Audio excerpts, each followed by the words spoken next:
So then what? You get out, Get California, out, come back home, came back here to and Michigan. and got a job. One of the most fun jobs I've had in my life. I was a congressional assistant in the district office to John Conyers. Now this is 1976. Fred Harris is running for president. He was a U.S. Senator from Oklahoma, running for the Democratic nomination. Exactly. The traditional Democratic Party had mostly thrown some of its weight to Udall, and Coleman Young and a lot of the political leadership in Detroit had determined early on that they were going to go with Jimmy Carter. John didn't find either one of those alternatives to his liking, and he decided that he was going to go with Fred Harris. So during that year, I traveled with John, and my responsibility basically was to carry his bags, and I was a great bag carrier and really facilitated his travel from one place to another. He was a principal speaker for Fred Harris all over the country, and I went with him all over the country, and it was a great thing, and we both had a hell of a time. And Fred Harris fell short of getting a nomination. Significantly Obviously, short. Jimmy Carter won the nomination and was elected president. And was elected president, Yeah. right. Okay, right. well then at that point, you decided to continue your education? You know, I mean, I'm on the road with John. John and I are very close. Obviously, he's close to my parents. We've known each other forever. He was in college with my mother and my father.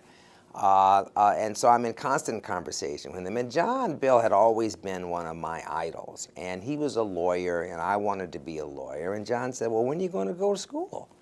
And I said, well, next year. And he said, yeah, you know what? That's a good thing. And so he, the administrative assistant in Detroit then was somebody that you know, Nelson Saunders.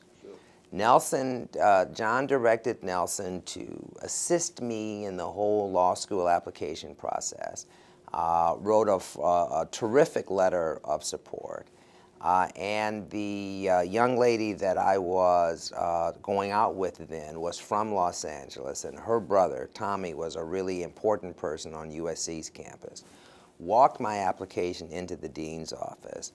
And as he says, he didn't have to do much, but he did walk it to the front of the line. The dean saw it, liked it. I got admitted, and went. You had to go at that point. And had to go. There were no impediments. And what can I say? It was a great, great time. LA is the best town in the world to be a student, and particularly a poor student. Santa Monica Pier, then you got $1, you can get on 3 rides, and you watch the sunset into the Pacific Ocean. You know, if you can't get a girl to go home with you after that, you know, you just really should not be in the game. Well, now, University of Southern Cal versus UCLA, Trojans versus Bruins, when they face each other on the gridiron or the basketball court, who are you rooting for? So my girlfriend then was a Trojan, so I'm a USC person. I love UCLA for what it did for me. But, you know, remember, I graduated from Cass Tech. Then, when I went to school, Bill, our sports programs were terrible, except for the swimming team, which I was a part of. But we would go to the football games just to see what the score was going to be. I remember when I was in 12th grade, we played Northwestern. It was 52-0. So I never developed any real school spirit because I was never a part of a winning tradition. So I'm not, you know, I'm an itinerant sports person. I read about it, you know, I will watch it. Football on Sundays is an excuse to take a nap, you know, I mean, so when I see you on Mondays, I can talk to you about the game only because I got up at 4:30 and read the Free Press. Okay, so you graduate from law school. You also, didn't you get another degree too? Yeah, so USC then was one of the few schools, there are a lot of them now, but then they had a dual degree program, master's degree in business, master's degree in public administration. I got my master's degree in public administration, believing then that I was going to be an elected public administrator. So I wanted to be well trained, and I was.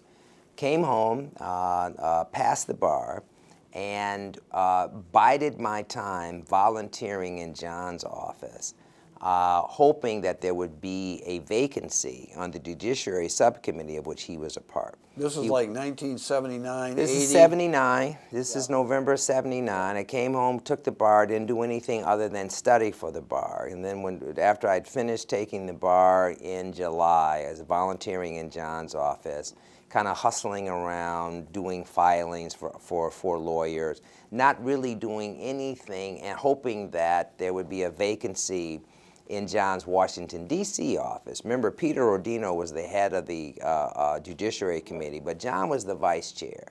So he had 5 or 6 slots. They were all filled. He was pretty sure one of the young people were leaving. I was waiting for them to go. Malcolm Dade, who was the chief executive assistant to Coleman Young, and this is about the time that Jimmy Carter obviously is up for re-election, calls me and says, come with me to D.C. I'm going to be the deputy campaign manager for Carter. I want you to come with me. I got nothing else to do. I take a job at the Democratic National Committee as a member of something called the Political Division, which my father always laughed at. He said, isn't everybody at the DNC in the Political Division? And I say, okay. So anyway, so I go there. Malcolm arranges it so that I get sent to the state of Mississippi and become the person responsible for managing the Get Out the Vote effort. Was that for the whole South or just for the state of Mississippi? No, just for the state of Mississippi. Okay, yeah. So we had a really good team. You know, it's a great, great time to be someplace else with a law degree, member of the bar. Now suddenly I'm thinking that if we win the election, Malcolm will be in the White House as one of the executive assistants, and I can go and work for Louis Martin, who liked me, who I knew, who Malcolm had a very good relationship with. So I said, oh my God, I'm gonna be an assistant White House general counsel. Carter loses, Malcolm calls me up, he says, listen, turn in all your expense reports and make the treasurer of the campaign pay you right then, because tomorrow morning we're telling everybody no more bills are paid. So I go to the guy that night and I say, listen, and his name was Paul. I said, Paul, can you, he said, oh, Conrad, I'll take care of it tomorrow. I said, no, really, you know, I take care of it tonight because I'm leaving in the morning. So he said, okay. So he took care of it. I'm sure that I was one of the last bills paid. So I took my $400, got a plane ticket, came back home. Malcolm went back to work for Coleman Young, and I joined the law firm Miller Canfield, Paddock and Stone. And it was a great decision. I worked for one of the great, great, great lawyers in America, Stratton S. Brown, who had helped write all of the public financing laws that existed in the state of Michigan. Now think about this. That's 1981. What happened in 1981? Coleman Young, recognizing that the city of Detroit is on the verge of bankruptcy, decides he's going to go to the state legislature and ask for an income tax increase. And then he's going to have that request confirmed by the people in the city of Detroit. Coleman Young says to Malcolm, you have to run the campaign. Malcolm said, I'm too old, but I got somebody who will do it for us, and I will control him. And already I had a reputation for being kind of out of control. And the mayor said to Malcolm, in front of me, this kid is 27 years old. You're going to put the entire fate of the city in his hands. He said, okay, good. Both of you are going to be held responsible for this if it doesn't work.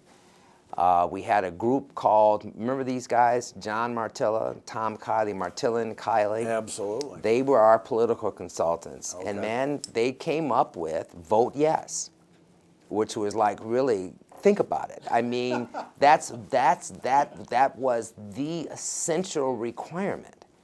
And we ran this really, really great campaign. We won handily, but we worked our brains out. And right after that, when we won that election in November of 1981, a young congressman who had participated in the bailout of Chrysler decided he was going to run for governor.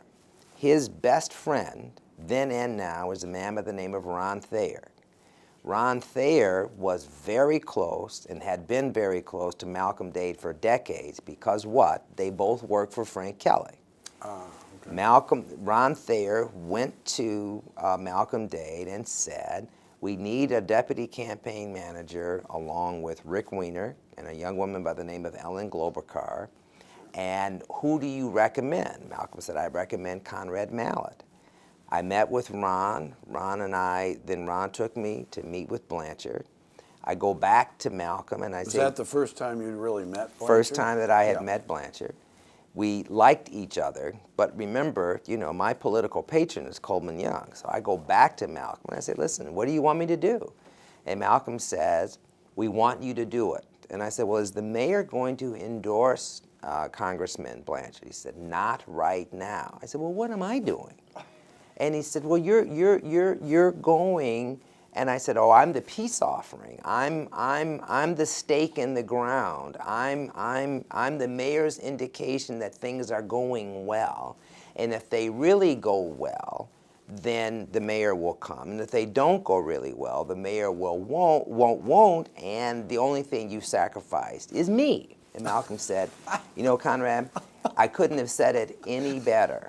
And so I start out then as the mayor's stalking horse, his representative in the campaign. But it turned into something different because, you know, Bill, in order to do something like that, I mean, you're a senior member of the political class and elected yourself many times. You got to throw your whole heart and soul into it. You can't halfway do it. If you halfway do it, you lose. So, you know, man, what happens is I was with Blanchard every Sunday. He and I went to three or four churches every Sunday, really starting in June of '82. Just really getting out there and meeting the people. And remember, Blanchard's a kid from Ferndale. He had no affiliation or association with Detroit. But let me tell you, man, this guy really turned out to have an affinity for the people that he met. He enjoyed that church experience and looked forward to it. I'd never had to drag him. He was always anxious to get in and hear the music, participate with the people, stay for breakfast. It was what we did all day Sunday, from 8 o'clock in the morning to about 2. You really come to understand who somebody is when you're in a car with them, you know, for 6 hours. And Blanchard and I, man, you know, really established a very healthy respect for each other, which turned into, man, a real love for each other. I mean, Blanchard's one of the most important people in my life. I love him to death. I'm really more than pleased to be associated with him. And what happens is that the campaign began to take off. We were better at it than everybody else. You know, Rick Weiner was terrifically gifted in political science. I mean, he knows the game. Ellen Globercar is one of the great political operatives that ever came. And on the edges, we had the entire Coleman Young machine, which really wasn't with us because the mayor hadn't pushed the button, but they were almost with us. And people assumed the mayor was going there because I was there, and they assumed that the mayor was going there because Malcolm kept showing up. So it was really turning our way and becoming something very special. Well, you had to win a big primary first. Big too. primary. You had like 6 opponents, didn't you? 7 of you all together? Ed Plawicki, Gary Corbin, had a lot of big names out there. But no, but Blanchard clearly was the leader of the pack basically from the first day. But we had to clear it out. And had to do it in a way that the party wouldn't be fractured. But you know, we had to prove ourselves. Yeah. I mean,